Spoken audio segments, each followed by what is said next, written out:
Hello, this is Joel Whitney with the Syracuse University College of Law, and it's my pleasure to welcome you to this edition of the Syracuse Intellectual Property Institute webcast. Today's webcast is hosted by Shubha Ghosh, the Crandall Melvin Professor of Law and Director of the Intellectual Property Commercialization Program. Shubha? Thank you, Joel. So welcome everyone to the new season of the webinar series at Syracuse University College of Law. I'm Shubha Ghosh, as Joel mentioned, and I am director of a new institute here, the Syracuse Intellectual Property Law Institute, and I continue as director of the Intellectual Property and Innovation Law Commercialization Program. And so I'm very pleased to welcome Harven de Shield, PhD, JD, to our studios today here in Syracuse. Harven is the Chief Legal and Operations Officer at a 5-year-old startup in Chicago, Vivacelle Bio, Inc. So Harven, why don't we start off by telling us a little bit about yourself and the startup, and then we'll get into the topic of your webinar today. Okay, sure. So I'm Harven de Shield, as Professor Ghosh stated. I've practiced law for about 10 years. Went to SUNY at Buffalo, and my practice is primarily in intellectual property and contracts and commercial law. I'm also Chief Legal and Operations Officer with a blood volume expansion company. Our product is essentially a product that tries to address shock that's due to blood loss, sepsis, acute radiation, and other sources of that cause hypovolemia. Oh, wonderful. Is that something that grew out of your dissertation work, or is this something that's Oh no, it's it's just that's right. It's something that grew up. The founder of the company is his name is Dr. Simpkins, and we sort of have mutual friends in Buffalo, and that's sort of the connection. That's how I got connected to him, and initially I was just sort of helping him on the side, giving him some advice every now and then eventually it evolved into me working for him now. Yeah, great. So Harven's here to tell us a little bit about his work, especially at the intersection of business decisions, IP protection, FDA regulatory pathways, and navigating business decisions in view of the Committee on Foreign Investment in the United States. And when we discuss this, and we'll follow along with your PowerPoint, Harven. Okay. Is it not working? Yeah. Okay. So for essentially the main goal with respect to the main goal is essentially you're trying to make sure that the scope of your patent claims keep up with your research and development goals, your manufacturing goals, and what have you. So because if you don't, it can have some serious legal consequences. Now, obviously that's a mouthful. So Yeah, let's it's take that apart.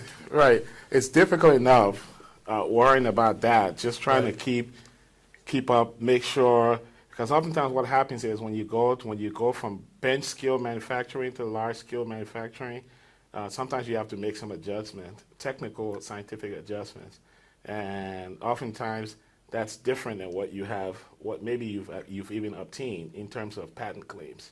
When you actually it may have worked fine as bench scale, but then when you large scale something, basically the properties can change, and now you're stuck with some claims that are not covered by those by your actual commercialized version of your product. Right. So what do you do in that situation? So in that situation, you have to either go back and file a CIP, continuation patent, that covers, in order to make sure that you can cover that embodiment, the manufacturing that has that, or you can try to still see if you can, keep your commercial product to make sure that it still remains under the scope of what you either have issued.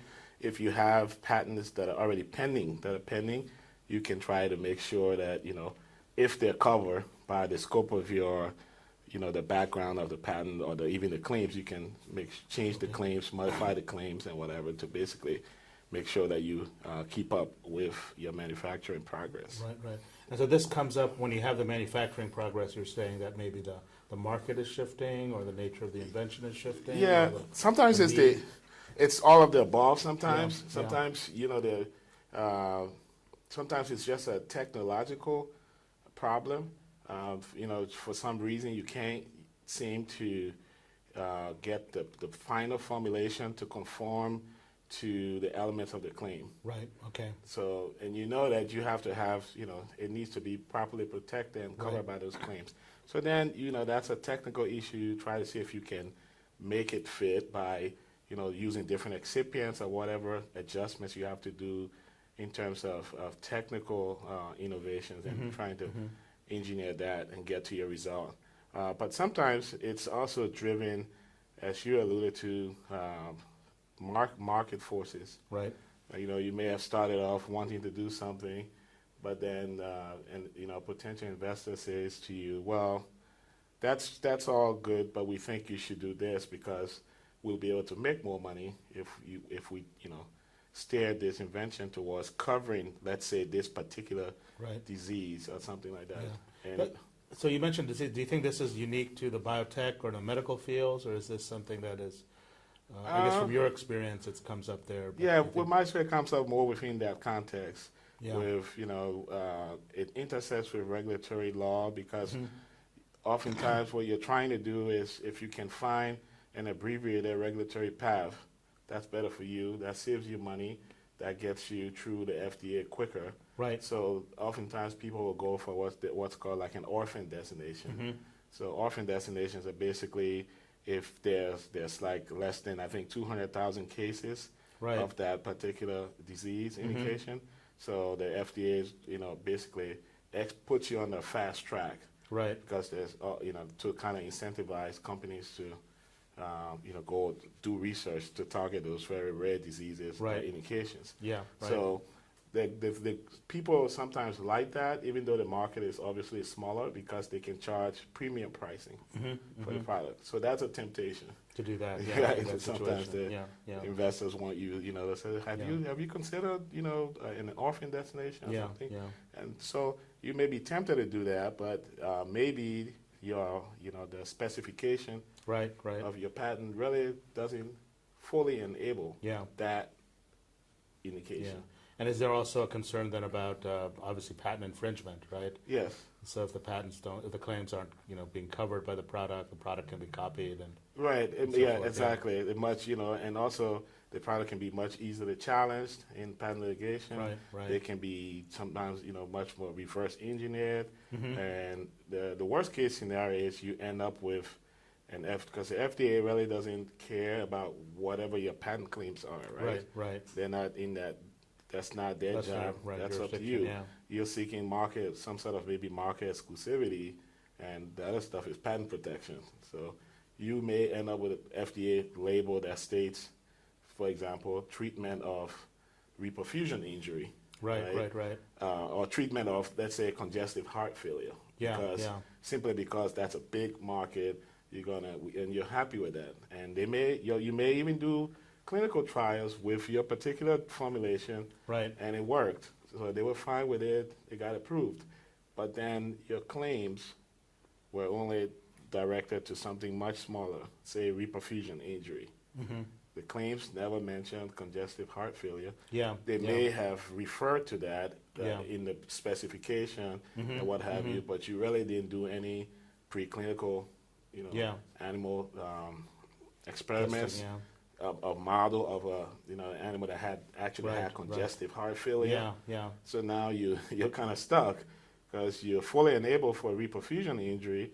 You have claims that are directed towards reperfusion injury, but your FDA label states something different. I see. Congestive heart failure. So that's when people challenge your patents, and now you spend all that money, and your investors are not going to be happy after they've put in all that money, and your patents get challenged over something like that. So within the patent law, with something like the doctrine of equivalence, I guess that may not be fully helpful. Yeah, it may be. It could be, but It could be, but I guess in this case, it depends on the context. Right. And it will depend on, whether you can make that argument. But that's something that you could attempt to try and say, I guess there'd be issues of foreseeability and things like that. Exactly. But you'd be surprised.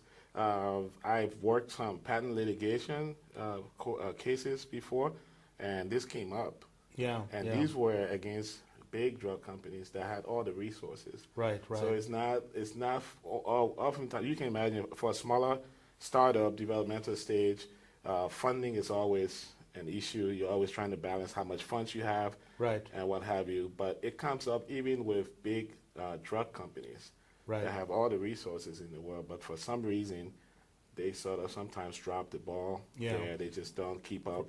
The people, they're too big. Maybe I guess sometimes the patent attorneys are doing one thing, and the people working in the labs and the research and development are doing something slightly Right, different. right, So yeah, sometimes they end up with claims that don't quite match. No, interesting, yeah. And so would trade secret probably wouldn't help there either, right, in terms of the IP protection? Well, it could, but not in terms of infringement. Yeah, There'll yeah. still be, if I'm a potential There's no infringer, all I'm going to say misappropriation is, in the specific case of, say, congestive heart failure, I'm going to say, my drug treats congestive heart failure. My generic drug does not treat reperfusion injury. Yeah, Your yeah. claims cover reperfusion injury. Right, okay. You know, Okay, interesting. right? So did you want to talk a bit more about the problem then for the Right. managing the scope of patent claims? Yeah, so basically we've covered quite a bit of it already, coming back and forth. But Yeah. so the first point there is basically you have to sort of resist the temptation for the quicker exit. It's something you consider, but you need to do it within the context of making sure your FDA claims match up with the scope of your issued patent claims, Right, and make yeah. adjustments along the way. Yeah, Some of the problems that you can have is that, for example, in your convertible notes, they may have specific requirements there saying, you need to get clearance of, this IND that's filed, or when you get clearance of that, that's when the trigger, meaning the debt is going to get converted to equity. Right, So right. people are always, you have those pressures on you, and so sometimes as if the time is going by, let's say you spend 2 years and you haven't raised the money yet, so the temptation is there to try to, let's just go for an orphan designation. I see. So that I can, get to that point of getting my IND cleared. Right. So that's kind of the driving force also in terms of you have those pressures like that, money raising pressures and what have you. Yeah, and is that something the FDA then, how's the FDA like to work on that in terms Well, of often? so again, they'll, if they don't, that's your issue. If you tell them, hey, is there an orphan designation? If there is one, they'll allow you to, because they have a vested interest in getting products that target those orphan. Yeah, As long as your clinical trials are spot on and you achieve your endpoints, your clinical endpoints, they're fine with that now. But you could be stuck with this other legal stuff that we were talking about. You have claims that are not commensurate with their patent claims. Right, yeah. So you got your orphan designation, you're happy. I mean, of course, the orphan designation can help you, though, with respect to keeping other people out, right? Because you get market exclusivity. Right. I think it's something like 5 years, 3 or 5 years, depending on whatever you get from the FDA. So that could keep other, companies out of that market for at least 3 years or so. So it still helps. So it's still worth it, I think, to get the orphan designation. But once that exclusivity period expires, now you're stuck with lack of patent protection again. Right, okay. So should we continue then? Yes. There's some interesting points here then. Right. So basically it covers what we've talked about. This second point, only the first three, so this is basically, I've covered a little bit. The first point there is just kind of reiterating that the money, the limited funding is often the source of a lot of these problems. You're also thinking about licensing opportunities if you're a small company. Basically, you're trying to get that first big milestone achieved, which is your first clinical trial, first in-man clinical trial. I see. So that's your first real chance of getting, if you're like, your indication is like Alzheimer's, diabetes, Parkinson's, you have a much better cancer, you have a much better chance getting something licensed even at a preclinical stage. or even doing an IPO at a preclinical stage. I've seen that before and what have you. But if you're not, it's a lot harder. And so in most cases, that first in-man clinical trial is key. So you have to, but some of those activities that I just mentioned, you have to keep those things in mind. It's going to be a lot harder for you to license something if you've done something where you ended up with, yes, you did your clinical trials, it was great, but you're treating an indication that's not really covered fully by the scope of your patent claims. Right. So that's going to come up again when you go to try to license it. So you really need to keep that strategy. That's a key because you're going to need it for licensing. It may come up also even when you try to get funding at the next stage, because non-diluted funding and stuff like that as well. Okay. Because even sometimes for the government, for example, if they want to fund you non-dilutive, one of the requirements they'll make is, do you have a commercialization partner? So even the government would impose like some of those kind of restrictions on you. We want to fund you, but we don't want to fund you all the way through. And then you have to, if you don't have like potential licensees, because you didn't really, implement a great strategy, then that's going to hamper you again. Right. Even when you try to secure non-dilutive funding. Right. Interesting. So how keen are the VCs on this? Are they easy to work with, or are they difficult to work with in your experience, or is it a question of the? Well, I think the VCs tend to be more hands-on. The super angels are much easier to work with. The earlier you are, they're more flexible. You have more leeway with them. But when you start going VC, they basically are going to typically want to drive everything. They're going to try to have maybe even having somebody from their team be part of your executive team and what have you.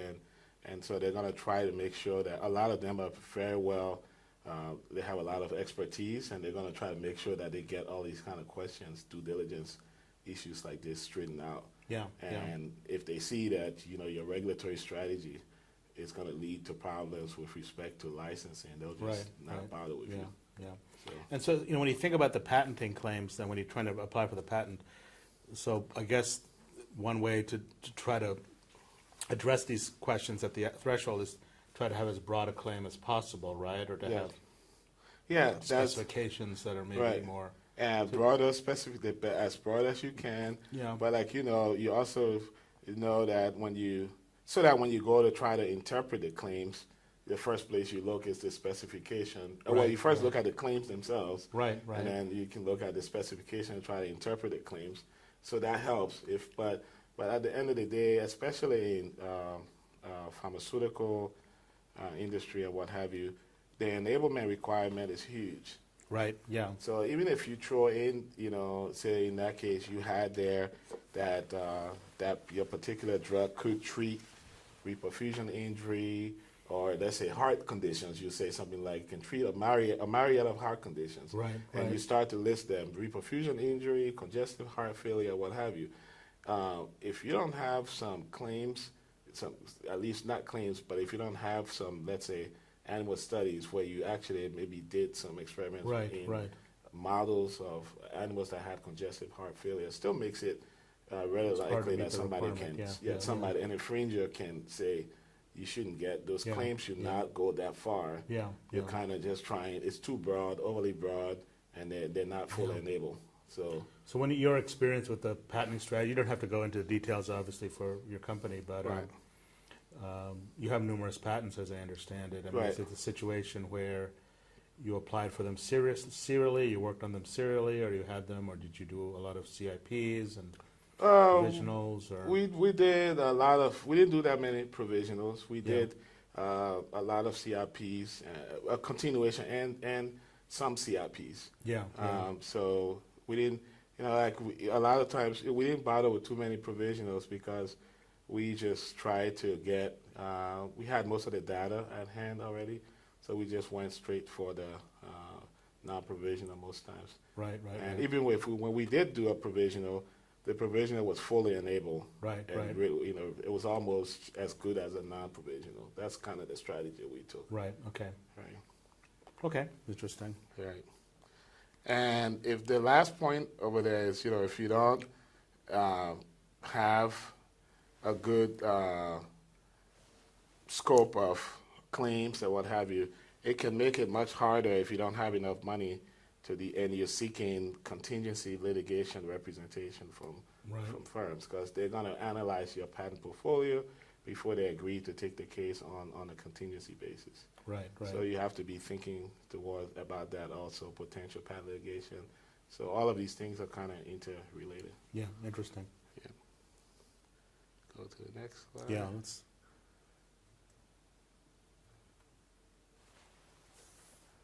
Let's see if it works. Try it again. There you go. Okay. So I've kind of went through most of this slide already, but you basically kind of have to resist the temptation to sometimes go after what's called the low-hanging fruits, meaning, say, for example, sepsis. Yeah. Most people have heard of sepsis. Even, most people have probably had relatives that have died from sepsis. Yeah. It's a very common occurrence, and it's often very hard to treat. There's a lot going on when you have sepsis. It's akin to like a car that's like leaking radiation fluid and has a whole other host of problems. So if you have a product, say, you may be tempted. Someone would say, you probably should, treat sepsis. Why don't we treat sepsis? We know that we'll get a lot of buzz, and it'll probably be easier to raise money because people would be, likely to respond to that.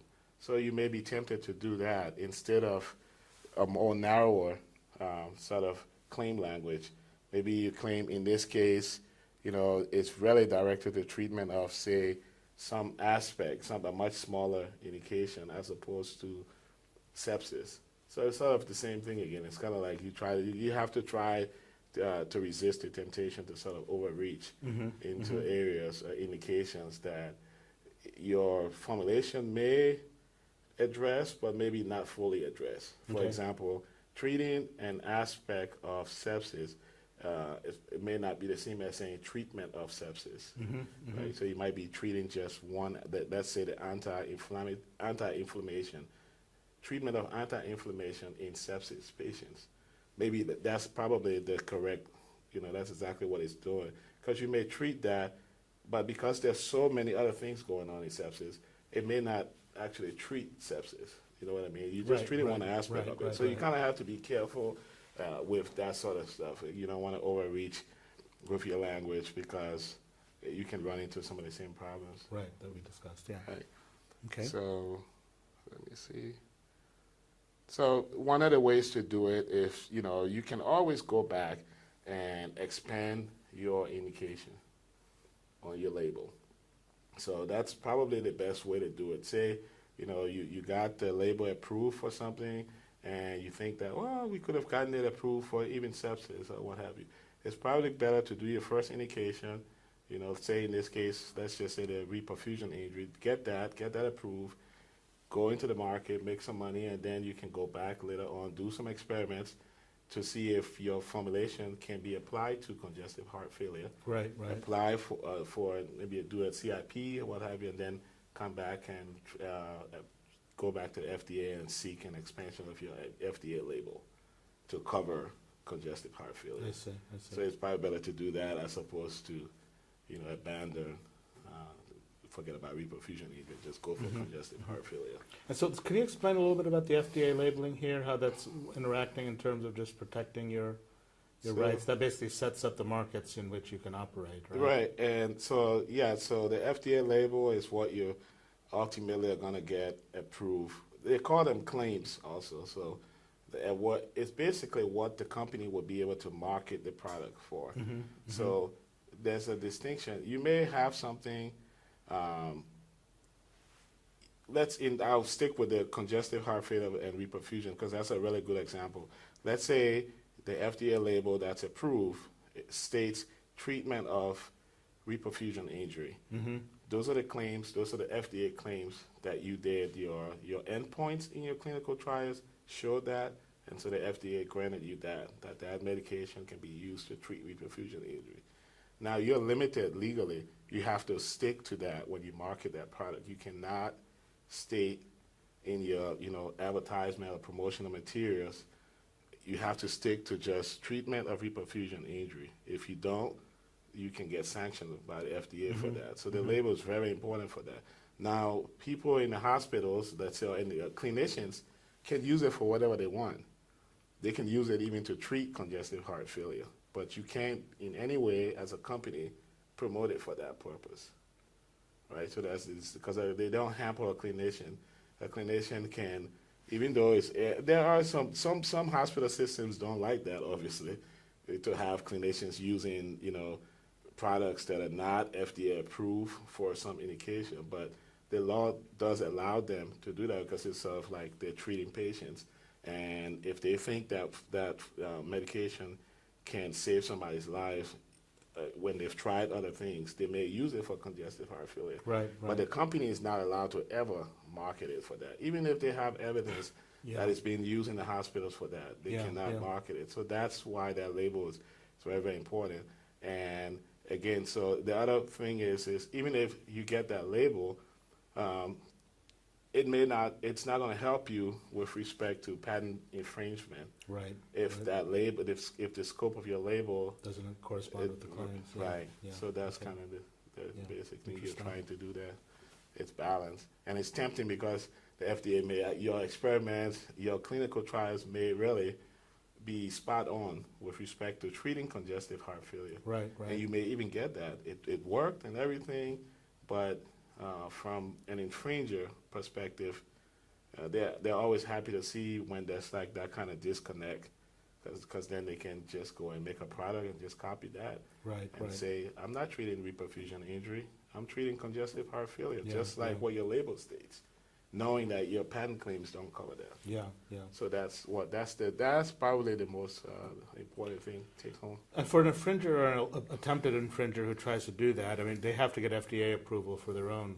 Right, yeah. Before they can do that. So exactly. How does the label, does that give some room there in terms of? Yes, it helps them, right? So it's kind of like, in that case, it's really sort of like having their cake and eating it too, because you've done all the work for them, you've shown, the generic drug.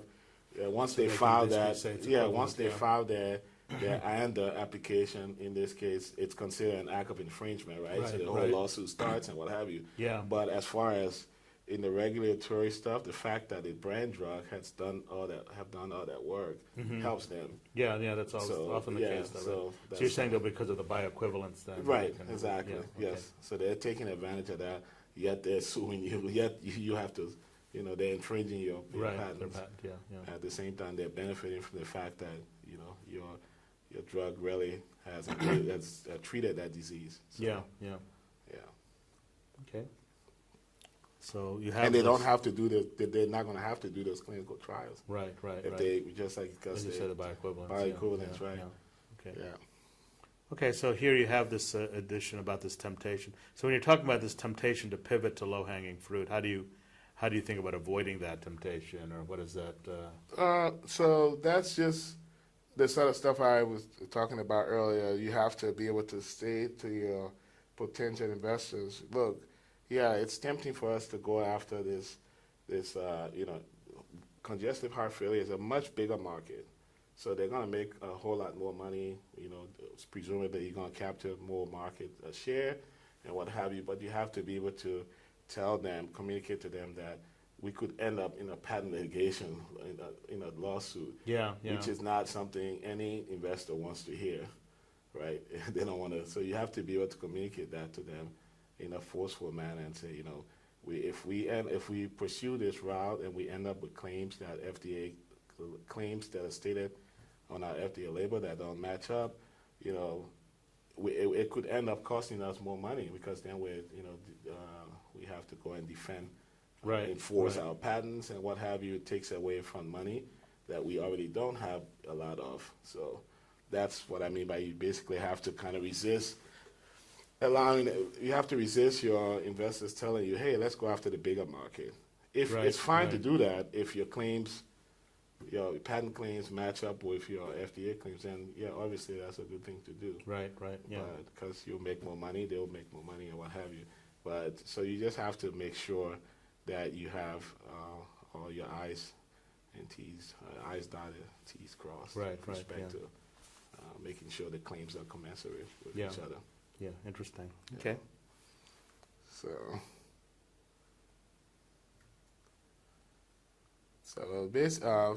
I think I've kind of gone over this slide. One of the ways, I'll just talk about the first example there. Sure, sure. So the first example there is just basically you have to, how do you address, this is why when you're in manufacturing, sometimes you're trying to scale up and the ranges may be different concentrations and what have you. So you just kind of have to make sure that, you know, that the range that is covered, let's say the concentrations or ranges that are covered in your patents, your patent claims, are also your product it's encompassed by those ranges and what have you. So that's more like a technological challenge. You kind of have to make sure you try to keep your, if possible, your bench scale experiments really should mirror very closely what your large scale is going to be. And some of the ways that people do this is to make sure they have a really tight IP transfer process. Right. If possible, you know, if you have somebody doing bench scale work, whenever you can get them to, like, you know, physically go and work with the people, say you're going to have a different shop to do the large scale work, it's probably better for that, your bench scale, your person, to go there and maybe spend like a week or 10 days really showing them exactly how they did the bench scale experiments. Right. Rather than just send the procedures and stuff in an email and say, okay, here's the cookbook instructions, follow it the best you can. It's probably better, if possible, to get them to go there physically and work with your large scale manufacturer. That's one of the ways you can sort of minimize these technological challenges. Yeah, okay. Yeah, that's basically. Okay, I've talked about this before. So if you don't have one of those, if your product isn't, say, addressing Parkinson's and Alzheimer and that sort of stuff, you're less likely to have licensing opportunities at preclinical stage. And so when you give those three examples, you're talking about kind of the gold standard, right? These are sort of the golden ring. Right. Well, yeah, right. These are the main markets out there. Right. Okay. And if you're not in those main markets, then you really have to pay, because those markets, if your product is treating these big things, more than likely you'll get somebody to license it. Right. At preclinical stage. Yeah. You know, all you're really going to do most times is get your patent stuff in order, and then do some really good preclinical trials. Preferably do it in small animals, large animals. That's going to be sort of your focus if you're treating diabetes. You know, these big, because more than likely, if you have a really good product that addresses diabetes from, you know, some new novel mechanism, you're gonna get that license at that stage by the big drug companies. Yeah, because the market is just so huge. You know, there's so many. Every time you turn on the TV, there's a different diabetic drug. Right. And are you talking about compounds here? Are chemical compounds? They can be chemical compounds. They can be formulations. Okay. So sort of like I guess what you would call pseudo or quasi compounds. So like formulation claims, or they can be like actual active APAs. Active pharmaceutical ingredients, right? They can APIs, rather. They can be that, or they can be a formulation, and what have you. So, okay. But you if you don't fall into those big indications, if you're not addressing them, then you really have to do the sort of stuff that we were talking about, because you know that your big payday, let's say, is going to be getting that first clinical trial done, so that you can hopefully get a licensing agreement in place and get a huge upfront payment. Right. That's your whole goal if you're like a smaller company. So you need to be able to the likelihood of being successful at that stage. You need to make sure you take care of all of those things we were discussing. Right. Yeah. Whereas if you're big and huge, if you're treating these big indications, you're more focused on getting the best quality preclinical trial work done, so that you can really impress like the big drug company and say, wow, you did this in large animals, statistically valid experiments. You had enough animals in there, so your focus will be more on that sort of stuff. Right. Because you pretty much have a much better chance of licensing it even at the preclinical stage. Yeah. So that's kind of the stuff basically. Yeah. I think we've discussed all of these points. Also, since the advantage of licensing it to the big pharma is you're not going to have to worry about creating a sales and marketing force. Right. So it makes your life a lot easier. Right, in terms of doing that. Right, you can take whatever they give you and go back into maybe your pipeline product. Right. And then that's it. Yeah. So can you describe a little bit about then, if you don't get the licensing deal, I mean, that helps in funding the preclinical stage and funding the clinical trials. What happens if you don't? I mean, what typically... If you don't what get your license... Plan B? So your plan B would be you can try to go to the VCs. Yeah. If you don't get a licensing deal with a big pharma, you go to the VCs, because it really is the holy grail, I guess you'll say. Once you have that successful first clinical trial done, you can then approach the VCs. Because oftentimes, that's what they'll tell you anyways, unless you have, you're, again, treating those big indications. They'll say to you, come back and see us after you do your first successful in-man clinical trial. Right. So if you don't get the licensing deal after you've done that first clinical trial, first option I would say is to go to the VC, because now you really have something. They can't say, they're trying to minimize their risk, right? By coming, they don't want to put money into something that's too early, doesn't have a chance of getting licensed at a preclinical stage. So they're setting the bar, say, when you do your first clinical trial, come back and see us. So, well, now you've done it, and you didn't get the licensing, but, sometimes maybe you didn't get a good enough deal offer. Sometimes they'll say to you, when you do the next clinical trial, we'll be interested, something like that. But I think once you have the first clinical trial done, you can go to the VCs.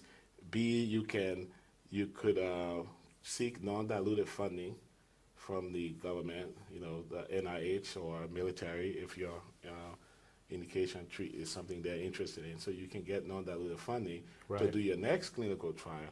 And oftentimes the NIH will fund something like that because they see that, oh, you've done, one good clinical trial in humans. All you need is money for your second clinical trial. So they like that. And the third thing, you can always, if you're a privately traded company, you can always go public. So you can do an IPO. And actually, the clinical trial is one of the biggest pieces in terms of successful clinical trial data. Is huge when you're trying to do an IPO. Of course, there's other factors too, but that's one of the big piece also. So some companies will do an IPO after they get their first clinical trial in hand if they can't get a licensee. Yeah, interesting. Yeah. So I don't know, you can maybe describe the situation as Vivacelle a little bit, but how about SBIR funding or STTR funding? Yeah, so that's also it's more competitive. It's more competitive, but we've applied for some of those through NIH and what have you. So we've that's certainly an option, because everybody likes that because it's non-dilutive. Anytime you can avoid getting taking the money from the VCs, or it's always better or angels, because then you don't get diluted.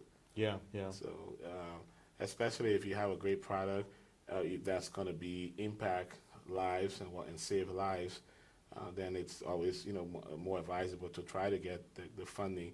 And it actually also helps if you can get some non-dilutive funding. You can make a case to VCs later on.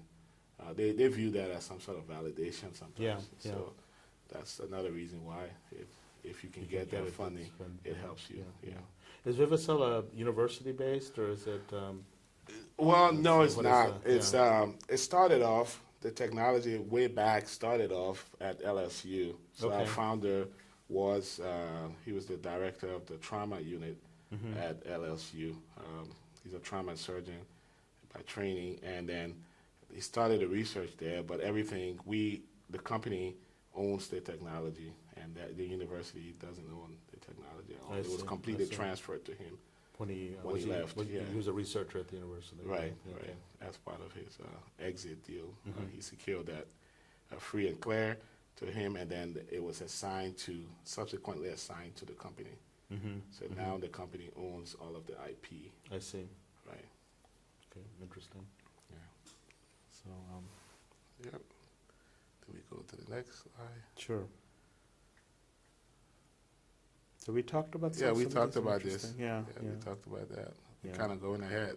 Yeah, no, that's fine. It's good to have the discussion. Discussion, so right? I think we. Yeah, I we think can make we've these covered all slides of these. available. Yeah. Yeah, we've covered all of these stuff. So then the next section of the talk deals with it was called a Committee on Foreign Investment in the United States. Yeah. So yeah. people, that's an acronym. They say it as CFIUS. Right, Just right. that's how they term it. Mhm. So basically, it allows you have this committee that can actually pass judgment on if you're doing a particular deal. If you have like an equity deal in particular, that's what they're really looking at is equity situations, and they're trying to limit transfer of IP if there's a national security interest involved and that sort of stuff. So that's kind of what they're doing there. And the companies are trying to make sure it's advisable to try to go through that, because if you do, it kind of like can protect you from having to unwind Mhm. an investment. So that's kind of the impetus for if your funding is coming from some foreign source, you probably want to pay attention to CFIUS or what have you, because I if see. you don't, and that committee determines that, let's say, the investment is closely linked to some foreign government and Mhm. not a private, entity, or if a private entity in a foreign country is sort of serving as a front for Mhm. the government in the foreign government. So it's that sort of stuff that they're going to be looking into to see who exactly is going to be buying or investing in this company. Right, right. And how much are they going to be investing? Although it's not just how much, I think they do look at the percentages and stuff matters. Yeah. But they also take into account other factors, like, the particular, is the technology, does it really have, some things may look like national security implications, but I think they try to keep it pretty narrow. It's Yeah, not yeah. overly broad, because Yeah. if you have something that's going to treat regular people as well, and it's not like weaponized Ebola or something. Right, right. So they don't paint with too broad a brush, Mhm. but it doesn't make sense to you not to consider that. You kind of want to basically have that done Right. whenever you can. And so this is done in conjunction with the patent application, or is this No, post-patent? No, or this is the- post-patent. Yeah, yeah. After you've secured post-patent and after you try to get funding, maybe you're seeking funding for your clinical trial. I see. And you've gotten patents secured, you maybe have filed an IND, and now maybe the IND is cleared, so the FDA said, okay, we're fine, you can do your clinical trials. Now you need money for your clinical trials. So, and maybe, a foreign entity comes knocking, or maybe you approach them, however way it came about, and you really want the money because, your patents are not going to last forever. And so everything in this industry is all timing. You're thinking about, okay, your patents start to expire, such and such date. Typically, you want to have at least, I think it's something like 8 years at least, if possible, if you're thinking about licensing that patent. Mhm, So mhm. the quicker you can get through the FDA, the better your licensing chances are. Right, of course, yeah. So, because you're Domestically, going to have yeah. more time on your patent, Right, and then right, you have a right, better right. chance of getting the license. So that's some of the pressures. That's why, if you're wondering why would somebody take foreign money with all of these, those are some of the pressures. Right. If you can't, for whatever reason, secure it from domestic sources, Mhm. you look to that. And part of the reason also that drives the foreign interest is sometimes you could even get a licensing deal, even though you're not treating cancer and diabetes and what have you. The foreign entities sometimes may want to, take a license from you for an overseas territory, Right. even though you're preclinical. So Mhm. that's some of the driving force. That would Also, come you up, could get yeah. royalties, or you could even get an upfront payment, even though you haven't even gone completed, you haven't even done any first clinical trial yet.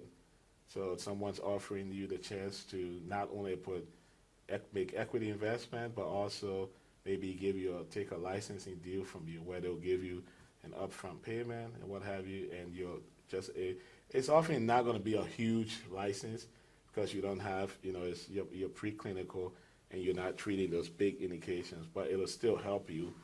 It could be significant for you as far as getting money to do your clinical trials. Yeah. So that's what's driving that. But then you have to make sure that you don't end up in the scenario where that investment gets unwound. Yeah, because of this. Because of this, right?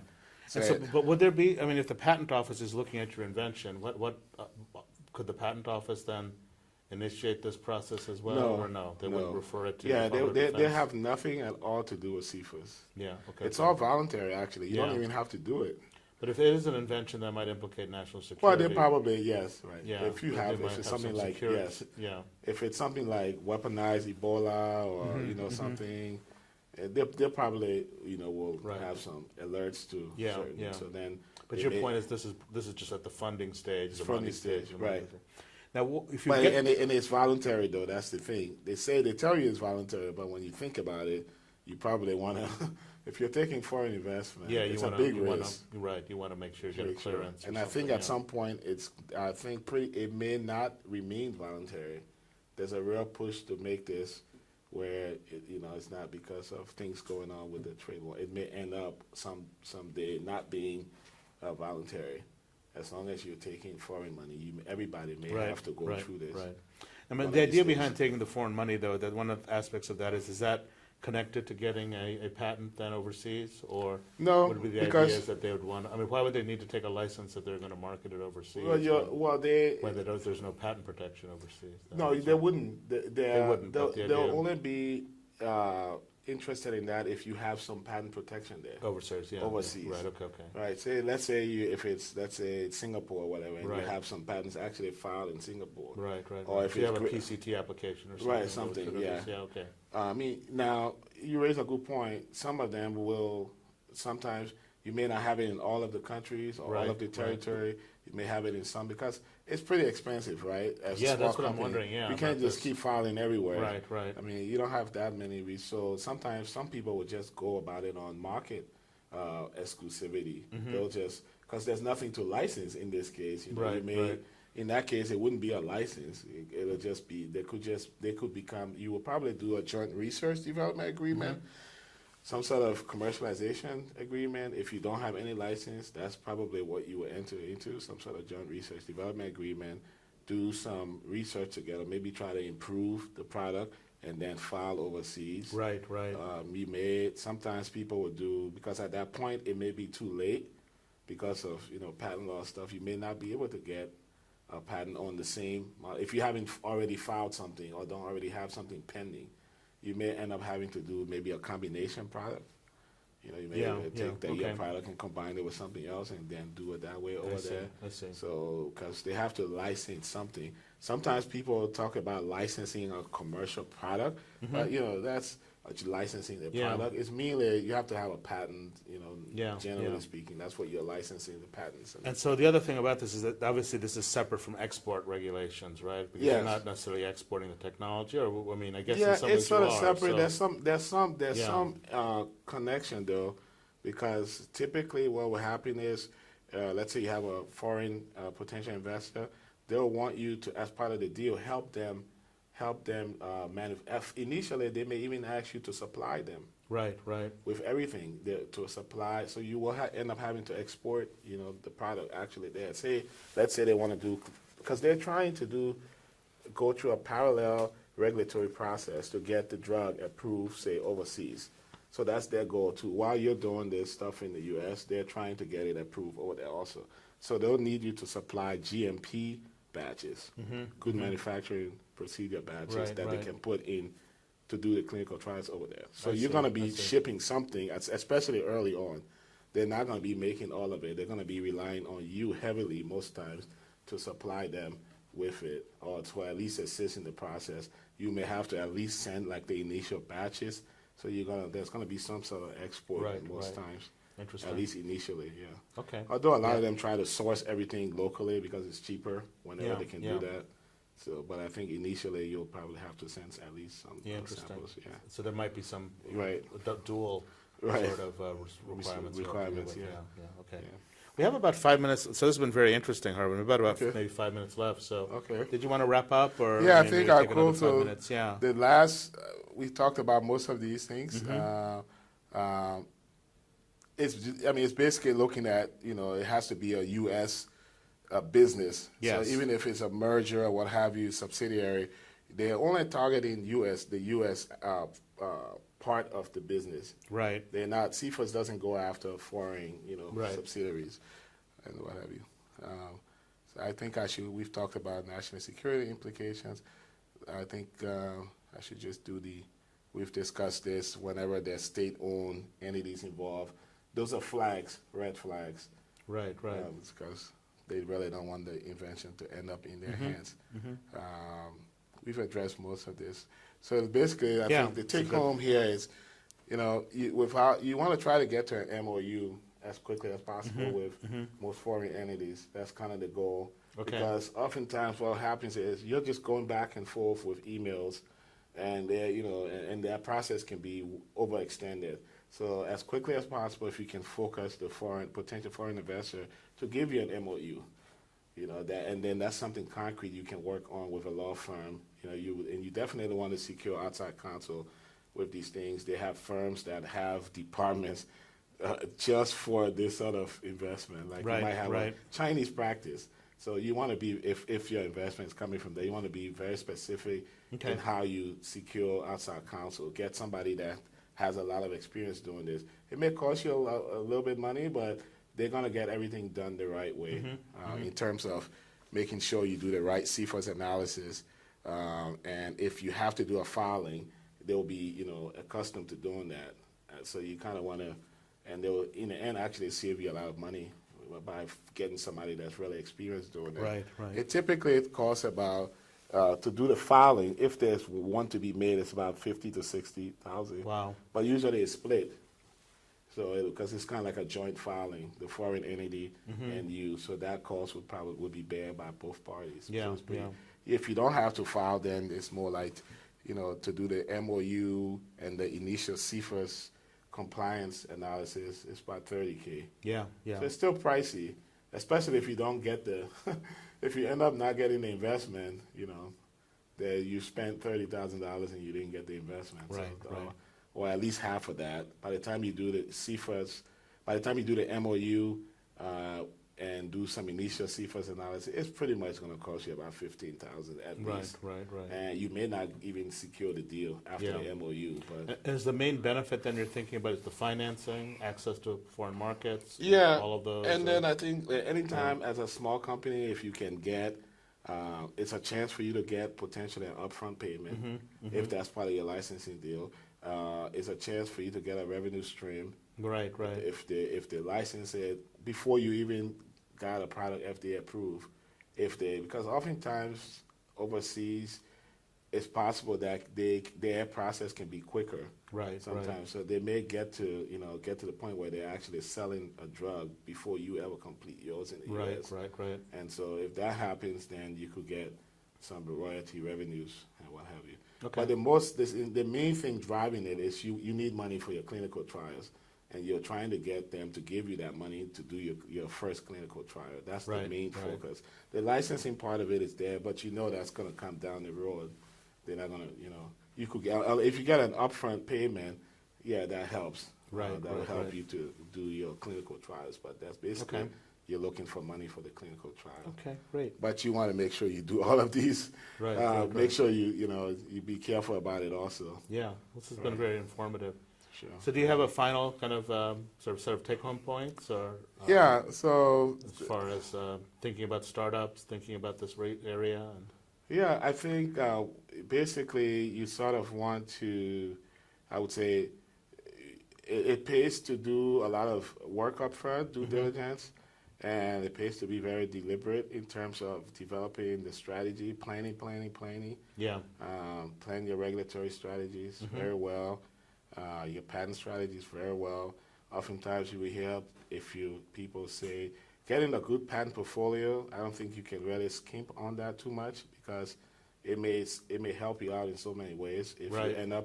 If you only have just one patent, for example, and you end up in litigation, and you can't pay for the litigation, you don't have like a big pharma or somebody to defend that patent, you're not likely to offer continuously representation. Yeah. So you kind of want to try to build a decent patent portfolio in case that happens. Great. So Great. that's pretty important, and then just making sure that in this industry, biopharma, that you keep a close eye on your FDA claims and make sure that is commensurate with the scope of your issued patent claims. Right. Okay. Make adjustments along the way, and that sort of stuff. Okay. Well, it's been very wonderful. Thanks for the discussion. Thanks for taking time out of your busy schedule to join us in this webinar. And I want to thank people who are listening to the webcast and who are maybe listening in on the webinar for your interest. And so look out for another webinar that we'll have in a few weeks regarding probably about copyright directives in the EU as one webinar, and then another webinar on the topic of neuromarks and trademarks. So look out for those. They'll be towards the end of the month. So thank you, Joel, and thanks for everybody participating. Thank you, guys. Yeah, thanks. Thank you.